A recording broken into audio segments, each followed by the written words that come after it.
יש איזה רגעים שאתה מצטער? לא. שוויתרת על הרגילה? לרגע לא מצטער. לרגע לא? לא. הייתי צריך להיות ברגילה באותו זמן, וביקשתי להיכנס בפנים. כן. ואז המ"פ שלי טלפש, כן. טלפש וילסקי, כן.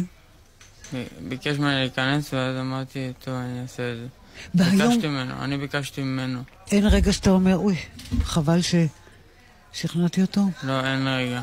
באמת? אין רגע. אמא שלך גם סיפרה לי נורא בהתרגשות על חברה שלך. היא סיפרה לי שהיא אמרה לרוני, הוא במצב נורא נורא קשה. את מכירה אותו רק 3 שבועות, והיא החליטה להיות איתך ולהישאר איתך. מה אתה חושב על זה? מה אתה רוצה להגיד לה? אני רוצה להגיד לה שהיא נותנת לי כוחות, ושבלעדיה במקום אחר, שהיא בחרה טוב. היא בחרה טוב, בחרה טוב, כן. יש רגעים שאתה היית אומר לה, למה לך? תראה אותי. שאלתי אותה פעם אחת. שאלת אותה? שאלתי אותה אם היא מצטערת על זה, וזה ממש שאין רגע שהיא מצטערת.